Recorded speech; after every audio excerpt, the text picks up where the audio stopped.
بسم اللہ الرحمن الرحیم۔ السلام علیکم خواتین و حضرات۔ پاکستان تحریک انصاف تقریباً 3.5 سال تک پاکستان پر حکمران رہی۔ 10 برس سے زیادہ KPK میں حکمران رہی۔ اب پھر ان کی حکمرانی کے دن شروع ہو جاتے ہیں۔ اگر کوئی شخص یا کوئی پارٹی سال 2 سال 4 سال 5 سال اقتدار کے ایوانوں میں موجود رہے تو اسے ریاستی امور کے حوالے سے بہت زیادہ معلومات حاصل ہو جاتی ہیں۔ انہیں یہ پتہ ہوتا ہے کہ اسمبلی میں کمیٹی کیسے کام کرتی ہے، تحقیقاتی ادارے کیسے کام کرتے ہیں، انٹیلیجنس ایجنسیز کا طریقہ کار کیا ہوتا ہے، دفاعی ضروریات کیسے ہوتی ہیں، عسکری معاملات کو کس نظر سے دیکھا جاتا ہے، عسکری معاملات کی حفاظت کیسے کی جاتی ہے، پاکستان کی پوری داخلی اور خارجی صورتحال ان پر منکشف ہوتی ہے۔ گویا کوئی پہلو ایسا نہیں ہوتا کہ حکمران جماعت جو ایبسولوٹ میجورٹی کے ساتھ حکمرانی کر رہی ہو یا مخلوط حکومت کے طور پر حکمرانی کر رہی ہو، اس کے سامنے یہ سب چیزیں کھل کر سامنے نہ آ جائیں۔ اسی لیے پاکستان کا آئین بنانے والوں نے حلف کا ذکر کیا، اور حلف پڑھنا اور حلف اٹھانا اور وعدہ کرنا اور وعدے کو پورا کرنا اور سیکرٹ ایکٹ اور سیکرٹ ایکٹ کی متعین کی ہوئی شرائط کے اندر رہنا یہ لازم قرار دے دیا ہوا ہے۔ ان سے باہر نکلنا جرم ہے۔ لیکن باہر کی دنیا کیا چاہتی ہے؟ باہر کی دنیا یہ چاہتی ہے کہ وہ اپنے ایجنٹس کے ذریعے ہمارے ہر محکمے کے اندر، خاص طور پر ہمارے حفاظت کرنے والے اداروں میں، ہمارے وہ ادارے جو ہمیں معلومات فراہم کرتے ہیں ان کے اندر، ہماری اسٹیبلشمنٹ کے اندر، ہمارے سرکاری ملازمین کے کام کے طریقہ کار کو سمجھنے کے لیے کچھ چیزیں تو کتابوں میں لکھی ہوئی ہوتی ہیں، کچھ کتابوں سے باہر ہے۔ رولز اینڈ پروسیجرز پاکستان میں موجود ہے، ایسٹا کوڈ موجود ہے، دنیا کا نظام اسی طرح چلتا ہے، کچھ لکھا ہوا، کچھ غیر تحریری طور پر۔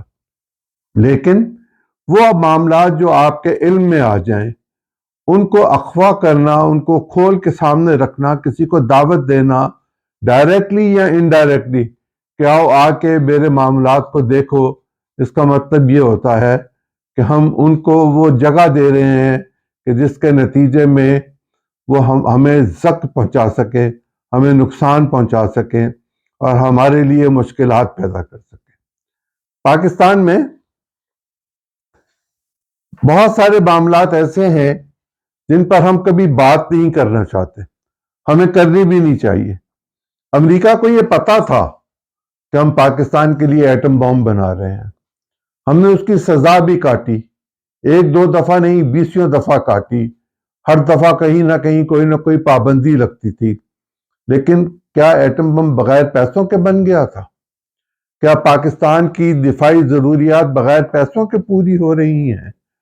کیا ہم یہ کر سکتے ہیں کہ ہم پاکستان کے معاملات کو باہر دنیا کے سامنے جا کے اس طرح کھول کے بیان کریں کہ لیجئے یہاں بھی ہم خرچ کرتے ہیں، ہم یہاں بھی خرچ کرتے ہیں، ہم یہاں سے بچاتے ہیں اور اس کو اس طرح ہم استعمال کرتے ہیں؟ نہیں، ہم نہیں کر سکتے۔ یہ ہمارے قومی تقاضوں کے خلاف ہے، یہ ہماری غیرت اور ہماری حمیت کے خلاف ہے، یہ غداری کے برابر ہے۔ اگر یہ اس سے کم نہیں ہے تو اس کے برابر ضرور ہے۔ اور ایسے حالات میں پاکستان کی وہ حکمران جماعت جو آج قومی اسمبلی میں شور مچا رہی تھی حزب اختلاف کے طور پر بظاہر، اور جو یہ خواہش رکھتی ہے کہ اس کو پھر اقتدار مل جائے، جو یہ خواہش رکھتی ہے کہ ہم بڑے بڑے معاملات کو چھوڑ کر ان معاملات پر توجہ کریں کہ عمران خان رہا ہو جائیں، شاہ محمود قریشی رہا ہو جائیں، پرویز الہی رہا ہو جائیں، الف بے جیم دال رہا ہو جائے، اور یہ توقع کی جائے کہ پنجاب کی چیف منسٹر پاکستان کے خلاف کارروائی کرنے والی خواتین کو رہا کر دے۔ ان کی مرضی ہے اگر وہ رہا کر دیں، لیکن ریاست نے رہا کرنا ہوتا ہے۔ ریاست کے یہ کل پرزے ہوتے ہیں، جو وزیر ہیں، جو مشیر ہیں، جو ریاست کے سرکاری افسر ہیں، یہ کل پرزے ہوتے ہیں۔ وزیر اعظم یہ صدر ریاست نہیں ہوتا، وہ ریاست کا ایک چھوٹا سا حصہ ہوتا ہے۔ ریاست کے بے شمار وسائل بھی ہوتے ہیں، بے شمار پردے بھی ہوتے ہیں، بے شمار راز بھی ہوتے ہیں۔ کیا ہم یہ سوچ سکتے ہیں کہ ہمیں امریکہ کی وہ اسٹریٹجی پتہ چل جائے کہ جس کے تحت وہ اگلے 50 سالوں میں اس ملک میں کیا کرے گا، اس علاقے میں کیا کرے گا؟ کیا ہم چین کی یا بھارت کی ایسی انفارمیشن حاصل کر سکتے ہیں؟ یا ہم ان ملکوں کی جن کے ساتھ ہمارے تعلقات بہت خوشگوار نہیں ہیں، ان کے بارے میں یہ انفارمیشن اکٹھی کرنے کی کوشش کریں تو ہم کتنا جان جوکھوں کا کام کریں گے؟ جہاں کلبھوشن کو بھیجا گیا تھا کچھ شرارتیں کرنے کے لیے، کچھ قتل کرنے کے لیے، کچھ سازشیں کرنے کے لیے، کچھ انفارمیشن اکٹھی کرنے کے لیے، کچھ دہشت گردی کے لیے، پکڑا گیا، جیل میں ہے، انڈین ہے، کوئی شبہ نہیں ہے، انڈیا کی فوج کا شخص ہے۔ لیکن ہم اب تک اس سارے معاملے میں اس طرح کام کر رہے ہیں کہ دنیا بھی انگلی نہ اٹھائے۔ عالمی عدالت انصاف میں بھارت گیا، ہم نے وہاں کچھ کمٹمنٹس کی، ہم ان کو پورا کریں گے، لیکن وہ میرے دشمن جو میرے وطن کے اندر ہیں، جو میری صفوں میں ہیں، جو پاکستان کے ریاستی اداروں کی صفوں میں موجود ہیں، یا جن کے پاس یہ انفارمیشن ہے اور سینسٹیو ترین انفارمیشن ہے، ان کا میں کیا کروں؟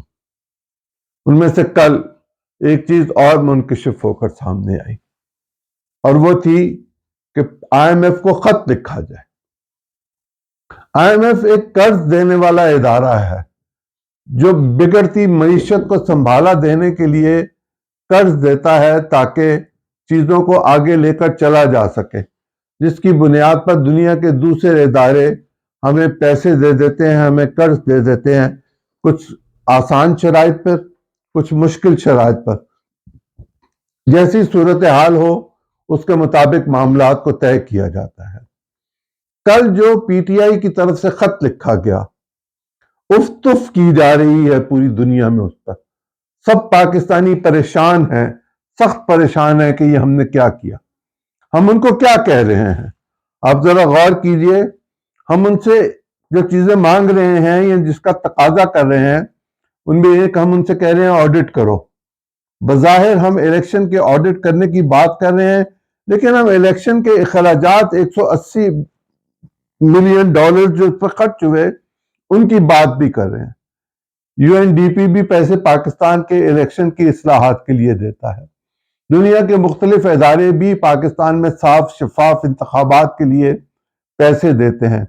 وہ یقیناً جب پیسے دیتے ہیں تو وہ ہم سے یہ پوچھتے ہیں کہ یہ پیسے آپ نے کہاں، کس طرح، کب خرچ کیے اور ان کے نتیجے میں کتنی شفافیت آئی۔ یہ کام تو پاکستان الیکشن کمیشن کا ہے کہ وہ اس کا جواب دے، ریاست کا کام یہ نہیں ہے۔ ہم تو ریاست کو ملزم اور مجرم کے طور پر بنا کر دنیا کے سامنے پیش کر چکے، اور ہم نے یہ کہا کہ ہم یہ خط پاکستان کی مقبول ترین سیاسی جماعت پی ٹی آئی کے چیئرمین جو جیل میں ہیں، اس کا ذکر نہیں کیا کہ وہ جیل میں ہیں اور کیوں جیل میں ہیں، ان کے کہنے پر ان کی ہدایت پہ لکھ رہے ہیں۔ اور ڈیمانڈ ہم ان کیا کر رہے ہیں؟ ہم ڈیمانڈ کر رہے ہیں کہ 2 ہفتوں کے اندر اندر آڈٹ کیا جائے، الیکشن کا آڈٹ کیا جائے، تو یقیناً ان پیسوں کا آڈٹ بھی ساتھ ہوگا، جو اخراجات ہوئے ہوں گے ان کا آڈٹ بھی ساتھ ہوگا۔ جب اے جی پی آر کی آڈٹ ٹیم پاکستان کے کسی محکمے میں، یا آڈیٹر جنرل کی آڈٹ ٹیم پاکستان کے کسی محکمے میں جاتی ہے تو وہ یہ نہیں کہتی کہ آپ کچھ فائلیں اٹھا کے ادھر رکھ لیں، کچھ ادھر رکھ لیں، کچھ ہمارے سامنے رکھ لیں۔ ان کا جو جی چاہتا ہے وہ اس میں سے اٹھاتے ہیں اور اس کا آڈٹ کر لیتے ہیں، اور ان آڈٹس پر ایک پیرا بنتا ہے، جو پیرا پھر قومی اسمبلی اور سینٹ کے سامنے پبلک اکاؤنٹس کمیٹی میں پیش کیا جاتا ہے، جس پر لوگوں کی ٹانگیں کانپ رہی ہوتی ہیں، وہاں 22 گریڈ کے افسروں کی بھی ٹانگیں کانپ رہی ہوتی ہیں، پسینے سے شرابور ہوتے ہیں، سخت کٹہرے میں کھڑا کیا جاتا ہے ان کو۔ لیکن ہم یہ کہہ رہے ہیں کہ پاکستان کو ایسے کٹہرے میں کھڑا کر دے کہ جس کے نتیجے میں آڈٹ ہو، اور 2 ہفتوں کے دوران ہو۔ یہ 2 ہفتوں کی بات کیوں کی گئی، میں اس پہ آپ سے بھی گزارش کرتا ہوں۔ پھر یہ کہا کہ یہ جو آپ مالی سہولیات دینے جا رہے ہیں پاکستان کو، ہم 6 سے 8 ارب ڈالر کا ایک بیل آؤٹ پیکج ان سے نیگوشیٹ کرنے کے لیے تیار کھڑے ہیں۔ ہم روٹین کے جو کام ہیں ان سے نکلیں گے تو یہ کام ہم شروع کر دیں گے سنجیدگی کے ساتھ، اس لیے کہ ہماری سخت ضرورت ہے، اور وہ ضرورت کیوں ہے اس پر بھی ہم ابھی بات کر لیتے ہیں۔ تو یہ کہا گیا کہ یہ دینے سے پہلے آپ گڈ گورننس کی بات کریں پاکستان کی حکومت کے ساتھ۔ اب گڈ گورننس تو وہ ہے کہ مجھے توشہ خانے کی چیزیں ملے میں ان کو لے جاؤں، مجھے تحائف ملے میں ان کو لے جاؤں، میں $190 ملین کا $190 ملین پاؤنڈز کا حساب کتاب کروں ہی نہ، پیسے کسی کے حوالے کر دوں، کسی سے زمین لے لوں، کسی کو زمین دے دوں۔ یہ کسی کے باپ کی جاگیر ہے کیا؟ یہ وطن ہے 25 کروڑ لوگوں کا، اس کے لیے لوگوں نے قربانیاں دی ہوئی ہیں، اس کے لیے لوگ محنت کرتے ہیں، اس کے لیے لوگ ٹیکس دیتے ہیں، اور اس ٹیکس کے نظام پر پورا ملک چلتا ہے، اس ٹیکس کے نظام پر حکومت بھی چلتی ہے، دفاع بھی اسی پر چلتا ہے۔ ہم کس کس چیز پر انگلی اٹھوانا چاہتے ہیں؟ ہم ساتھ یہ بھی کہہ رہے ہیں کہ آپ مالی سہولیات دینے سے پہلے شرائط طے کر دیں پاکستان کے ساتھ سخت ترین۔ کیا کوئی باقی بچ گئی ہوئی ہے شرط جو ہم پر لاگو نہیں ہوئی؟ ہم تو معاشی طور پر خود مختار ہیں ہی نہیں اس وقت۔ ہم وہ کہتے ہیں اور وہ کرتے ہیں جو IMF کی ریکوائرمنٹ ہوتی ہے تاکہ ہم زندہ رہیں، ہمارے لوگ زندہ رہ سکیں، ہمارا کوئی نظام چل سکے، ہمارے اسکول کالج چل سکیں، ہمارے دفتر چل سکیں، ہماری ٹرانسپورٹ چل سکے، ہمارے جہاز اڑ سکیں، اور جانے کیا کیا اس میں شامل ہوتا ہے۔ ایسے میں ہم خط لکھ رہے ہیں اور پھر ہم یہ کہہ رہے ہیں کہ فلاں اور فلاں جو پاکستان میں فارن فنڈڈ تنظیمیں ہیں انہوں نے بھی کہا ہے کہ اس کی تحقیق کی جائے۔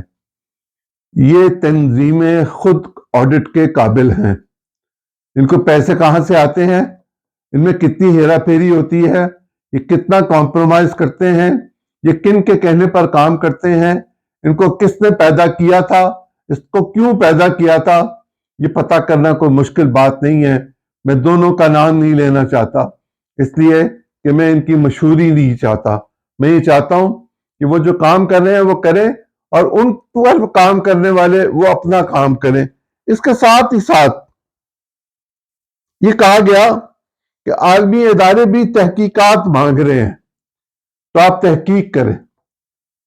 ایک طرف آپ یہ کہتے ہیں آڈٹ کریں، دوسری طرف آپ کہتے ہیں تحقیق کریں۔ جب آپ تحقیق کریں گے تو پھر آپ تفتیش بھی کریں گے، یہ اس کا لازمی عنصر ہے کہ آپ تفتیش بھی کریں گے۔ ہم نے پہلے بھی ایک دفعہ یہ حماقت کی تھی کہ ہم نے UN کو لکھ دیا تھا کہ محترمہ بے نظیر بھٹو کے قتل کے معاملے پر ایک ٹیم بھیجی جائے۔ وہ تو بھلا ہو اس وقت ان لوگوں کا جنہیں سمجھ آ گئی بات کی کہ ہم کن کن معاملات میں مداخلت کی اجازت خود بخود دے رہے ہیں پیسے دے کر، تو ان کو حد پہ رکھا گیا۔ یہاں حد نہیں رہے گی، یہاں حد سے بہت آگے چیزیں چلی جائیں گی۔ اے PTI کے لوگوں، اے PTI کے ذمہ داروں کو ہوش کے ناخن لو، سوچو کہ تم کیا کرنے جا رہے ہو۔ وہ جو تم پر تمام الزامات لگتے ہیں باہر کی دنیا کے حوالے سے، تم انہیں ثابت کرنے کی کوشش کر رہے ہو۔ اور فرض کریں، اول تو میرا یہ یقین ہے کہ یہ IMF اس خط کو اٹھا کے کسی ردی کی ٹوکری میں پھینک دے گی کہ یہ ہمارے پریویو میں نہیں آتا، لیکن اگر وہاں کوئی شرارتی بیٹھا ہو، وہاں کوئی انڈین بیٹھا ہو، وہاں کوئی جیو ایسا بیٹھا ہو جس کو پاکستان سے بہت زیادہ خلفشار پیدا کرنے کی خواہش رکھتا ہو، وہاں کوئی ایسا شخص بیٹھا ہو جو شرارتی ہو، جو یہ چاہتا ہو کہ پاکستان کی مشکلات مزید بڑھیں، تو بتائیے وہ ہمارے لیے کیا کیا کرے گا۔ اور یہ جو سب کچھ آپ لکھ رہے ہیں، ابھی پچھلے ہی برس تو آپ نے ان کے ساتھ بہت سارے معاملات پہ وہ لاہور زمان پاک میں گفتگو کرتے ہوئے چیزیں ان سے کہی تھی، وہ آپ کو کچھ چیزوں پر جواب بھی دے گئے تھے کہ یہ ہم نہیں کر سکتے، یہ ہم کر سکتے ہیں۔ یہ ٹھیک ہے کہ ملک کے سیاسی حالات میں گرما گرمی نہیں ہونی چاہیے، اس میں ٹیمپریچر کو کم کرنا چاہیے، لیکن ٹیمپریچر آگ میں آگ اور ڈال کے، تیل ڈال کے، بھڑکا کر تو نہیں ٹھنڈا کیا جا سکتا۔ ٹیمپریچر تو بڑھ جائے گا. اور اگر میں یہ فرض کر لوں کہ وہ یہ فیصلہ کر لیں کہ اچھا جی ہم تحقیق بھی کریں گے, تفتیش بھی کریں گے, آڈٹ بھی کریں گے, اور اس وقت تک ہم آپ کو پیسے نہیں دیں گے جب تک ہم یہ پورا نہیں کر لیں گے, تو کیا ہوگا؟ آپ تصور کر سکتے ہیں کیا ہوگا؟ میں آپ سے عرض کرتا ہوں, ہمارے پاس تیل نہیں ہوگا, سڑکوں پر گاڑیاں نظر نہیں آئیں گی 4 ہفتے کے بعد. ہمارے پاس تیل کا جتنا ذخیرہ ہے وہ ہم دفاعی ضروریات کے لیے رکھ لیں گے کیونکہ باہر سے آنا بند ہو جائے گا. ہمارے بینکوں کی L C letter of credit کھلنا بند ہو جائے گا. ہم امپورٹ کے قابل نہیں رہیں گے جبکہ ہم ہر چیز کو امپورٹ کرتے ہیں. ہم یہاں سے باہر بیچنے کے تو قابل نہیں ہیں کیونکہ ہمارے پاس وہ انفراسٹرکچر نہیں ہے, وہ ٹیکنالوجی نہیں ہے, وہ ایسی چیزیں نہیں ہیں کہ ہم باہر بیچ سکیں جس کے ذریعے ہم زر مبادلہ کما سکیں. ہمارے بینکوں کے معاملات باہر کی دنیا کے ساتھ کٹ جائیں گے. وہ جو پیسے باہر سے پاکستانی بھیجتے ہیں ان کے لیے بھیجنا تقریباً ناممکن ہو جائے گا, اور دنیا یہ کہے گی کہ ہمارے قرض کو لوٹاؤ, اور ہمیں لوٹانے کے لیے ایک طویل مدت چاہیے. ہم ایک طویل مدت کے لیے کیا سری لنکا بننا چاہتے ہیں, کیا ارجنٹائن بننا چاہتے ہیں, ہم کیا چاہتے ہیں؟ وہ بنگلہ دیش جو ہم سے بہت پیچھے تھا, آپ کو سن کے کوئی حیرت نہیں ہونی چاہیے کہ ان کے زر مبادلہ کے ذخائر جو ہیں وہ $30 بلین کے ہیں اور ہمارے $3 بلین کے. کتنا فرق ہے. جنہیں ہم غریب کہتے تھے, جنہیں ہم اپنے اوپر بوجھ کہتے تھے, ان کے پاس 30 بلین کے ذخائر ہیں. اس کے باوجود وہ آئی ایم ایف کے پاس گئے احتیاط کے طور پر اگر ہمیں ضرورت پڑ جائے تو ہمارے پاس ایک پیکج موجود ہو. آئی ایم ایف نے ان کے ساتھ کوئی شرط نہیں لگائی تھی, کوئی لمبے مذاکرات نہیں کیے تھے, چند دنوں میں ان کو پیسے دے دیے گئے تھے. ہمارے ہاں تو ایسا نہیں ہوتا. ہمارے یہاں تو رگڑا لگایا جاتا ہے صبح سے شام تک. میں نے یہ منظر دبئی میں دیکھا ہوا ہے, آئی ایم ایف اور پاکستان کی ٹیم کو مذاکرات میں صبح سے شام تک لگے رہتے ہیں اور راتوں کو بیٹھ کے پھر اپنا حساب کتاب کر رہے ہوتے ہیں, اگلے دن صبح پھر ان کی خدمت میں پیش ہوتے ہیں. میں یہ دیکھ چکا ہوں. ڈرنا چاہیے ہمیں.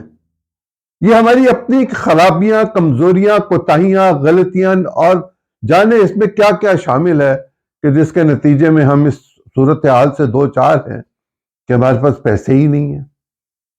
ہمارے وہ ٹینک, ہمارے وہ جیپیں, ہمارے وہ تمام معاملات جو عسکری قوت کے پاس ہیں جو تیل سے چلتے ہیں, ان کے لیے بھی تیل چاہیے اور تیل کے لیے زر مبادلہ چاہیے, پیسے چاہیے. اگر پیسے نہیں ہوں گے تو ہم دفاعی طور پر تباہ ہو جائیں گے. کیا پی ٹی آئی یہ چاہتی ہے؟ کیا پی ٹی آئی یہ چاہتی ہے کہ گندم, چاول, آٹا, دال سب جو ہم باہر سے دنیا سے منگواتے ہیں وہ آنا بند ہو جائے؟ کیا پی ٹی آئی یہ چاہتی ہے کہ پاکستان میں ایڈیبل آئل جو ہم تیل, خوردنی تیل استعمال کرتے ہیں اس کا آنا بند ہو جائے, اس کی ایل سی نہ کھلے؟ کیا پی ٹی آئی کی لیڈرشپ اور یہ جو رؤف صاحب ہیں, پہلے ان سے تو پوچھیں کہ انہوں نے پی آئی ڈی کے پیسے کچھ دینے ہیں کہ نہیں دینے؟ جب یہ ایڈورٹائزنگ کا کام کرتے تھے تو یہ کیا کرتے تھے؟ یہ ایڈورٹائزنگ کا کام کر رہے ہیں اب وہ سیکرٹری انفارمیشن بن کر. اور وہ اپنا ہی حساب کتاب تو پہلے گورنمنٹ پاکستان کے ساتھ کلیئر کریں. پاکستان کے حساب کی فکر وہ بعد میں کر لیں, اپنا تو پہلے کلیئر کر لیں. دیکھیں ہمارے پاس پی ٹی آئی کے پہلے دور میں 5 سے 6 مہینے ہم نے ضائع کیے تھے کہ ہم جائیں, مذاکرات کریں, نہ جائیں, ہم بیٹھیں, کیا کریں کیا نہ کریں. 2 وزراء ہم نے تبدیل کر دیے اور 5-6 مہینے میں ہمارا ڈیفیسٹ کم ہونے کی بجائے بڑھتا چلا گیا. ہمارے ذخائر کم ہو گئے, ان کو بڑھنا چاہیے تھا. پھر جب ذخائر کم ہو گئے, وسائل کم ہو گئے تو شرائط کڑی ہو گئی, اور جب کڑی شرائط کے ساتھ معاملات کو ٹھیک کرنے کی مزید ضرورت پڑی تو ہم نے قیمتوں میں اور کمی کر دی تاکہ مزید مشکلات پیدا ہو جائے. اس طرح حکومتیں نہیں چلتی. انڈیا میں یہ صورتحال پیدا ہوئی, کنگال ہو گیا تھا انڈیا. ہم سے آج جو ہماری حالت ہے اس سے بدتر ان کی حالت تھی. وہ IMF کے پاس گئے، لیکن جو لوگ نیگوشیٹ کرنے گئے ان میں منموہن سنگھ جیسا شخص شامل تھا جو بعد میں پرائم منسٹر بنا۔ منموہن سنگھ نے یہ فیصلہ کیا کہ ایک دفعہ پیسہ لینا ہے، اور وہ پیسہ انہوں نے لیا IMF سے، لیکن انڈیا کا جو سونا تھا وہ سوئٹزرلینڈ کے USB بینک کے ذریعے گروی رکھوا دیا۔ ہندو بیاج بھی لیتا ہے، گروی بھی رکھتا ہے، گروی رکھواتا بھی ہے، اور گروی سے وہ جو سود لیتا ہے اس کو وہ استعمال کرتا ہے، اور اس کو پتا ہے کہ سود کی رقم کو ادا کرنا مشکل کام ہوتا ہے۔ لیکن منموہن سنگھ نے اس سونے کو وہاں رکھوانے کے بعد اس پیسے کو اس جگہ استعمال کیا جہاں وہ استعمال ہونا چاہیے تھا۔ انہوں نے ایک لمبے عرصے کے لیے پروگرام بنائے اور ان پروگرام کو لے کر وہ چلے، جس کا نتیجہ یہ نکلا کہ وہاں معاشی ماہرین کی ایک بہت بڑی ٹیم انہوں نے تیار کی، اور فرد واحد جو یہ کہتا ہے مجھے IMF کی پرواہ نہیں ہے، اس کو انہوں نے وزیر نہیں بنایا، اس کو کہا گھر بیٹھو، ہر جگہ تم موجود ہو لیکن ذرا گھر بیٹھ کے وہاں گھر میں بھی اپنی موجودگی کا احساس دلاؤ، آرام کرو، طبیعت میں اطمینان پیدا کرو، اور اگر یہ نہیں کر سکتے تو پھر پورے کا پورا انڈیا ہی ڈوب جاتا۔ لیکن انہوں نے ایسا نہیں کیا۔ ہم کیا کرتے ہیں؟ ہم وہ جو اصلاحات ہمیں کرنی چاہیے تھیں یا ہم کر سکتے ہیں یا ہمیں کرنی چاہیے، ہم اس روڈ پر ہی جانے کو تیار نہیں ہیں، ہم اس کی طرف توجہ ہی نہیں دینا چاہتے، ہم تو کچھ چاہتے ہی نہیں ہیں، ہم تو یہ چاہتے ہیں کہ پھرتی دکھائیں، اور پھرتی بھی ہم ایسی دکھائیں کہ ٹھاگیاں آڑیاں جانیاں دیکھو، یہ کر دیں گے، وہ کر دیں گے، وہ کیا، سب قرض سے کیا، ذاتی وسائل سے نہیں کیا۔ جو قرض سے کیا اس کی رقم بھی ادا نہیں ہو رہی۔ جو ذاتی وسائل سے کریں تو پھر ہمیں پتا ہوگا کہ وسائل کی کمی ہوگی تو ہم کچھ کریں گے۔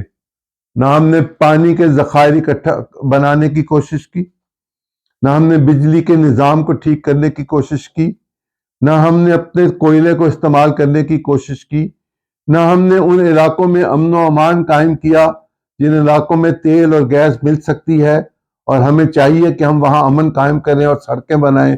ہم نے تو یہ کام نہیں کیا۔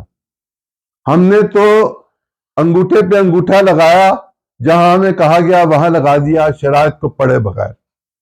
ایسے حالات میں اگر ہم IMF کے اس چنگل میں پھنس کے جس میں PTI ہمیں پھنسانا چاہتی ہے تو پھر ہم کبھی نہیں نکل سکیں گے۔ پھر ہمیں اپنی ایک ایک چیز کا حساب دینا ہوگا، اور یہ میرے لیے کسی طرح بھی ممکن نہیں ہے کہ میں کسی کو یہ بتاؤں کہ میں نے اپنے گھر کی حفاظت کے لیے جو ہتھیار بنا کر رکھے ہوئے ہیں وہ کتنے ہیں، ان کی کیپیسٹی کتنی ہے، ان کی میعاد کتنی ہے، اور ان پر میں ان کی حفاظت کے لیے اور ان کے بنانے کے لیے کس قدر خرچ کرتا ہوں۔ میں توقع کرتا ہوں پاکستان تحریک انصاف کے ان لوگوں سے جو اب اس ایوان کا حصہ بن گئے ہیں آج اوت اٹھانے کے بعد، کہ وہ شور مچانے کی بجائے راستہ دیں گے، ترقی کو راستہ دیں گے، استحکام کو راستہ دیں گے، قرض اتارنے کے لیے سکیمز بنانے میں راستہ دیں گے، کمیٹیوں میں کام کریں گے، چور چور کے نعرے نہیں لگائیں گے، پتھر نہیں پھینکیں گے، جھنڈے نہیں اٹھائیں گے، تصویریں دکھا کر ہمیں کچھ اور کیا کرنی ہے تصویر دکھا کے، آپ مجھے بتائیے۔ کبھی کسی کو کوئی فائدہ ہوا قومی اسمبلی میں کوئی تصویر لہرانے کا؟ ایک خاتون نے دوپٹہ پھینکا تھا، کیا فائدہ ہوا تھا؟ گو بابا گو کے نعرے لگائے تھے، کیا فائدہ ہوا تھا؟ سیاست بدمزگی سے نہیں چل سکتی۔ سیاست کو چلانے کے لیے پاکستان کے اندر کے معاملات کو ٹھیک کرنا بہت ضروری ہے، اور اندر کے معاملات رؤف حسن جیسے لوگ ٹھیک نہیں کر کے دے سکتے۔ PTI پہچانے اپنی صفوں میں چھپے ہوئے ان لوگوں کو جو پاکستان کی تباہی میں مزید کچھ کردار ادا کرنا چاہتے ہیں۔ میں آپ سے دعا گو ہوں، میں اللہ تعالیٰ سے دعا گو ہوں، میں آپ سے اپنی صحت اور اپنی زندگی کے لیے دعا گو ہوں کہ آپ میرے لیے دعا کریں کہ اللہ مجھے ہمت دے کہ میں کچھ نہ کچھ آپ کے سامنے پیش کرتا رہوں، اور رب سے دعا گو ہوں کہ میرے ملک کو میرے ملک کے دشمنوں سے محفوظ رکھے۔ اللہ تعالیٰ ہمیں توفیق دے کہ ہم سیدھے راستے پر رہیں۔ بہت شکریہ۔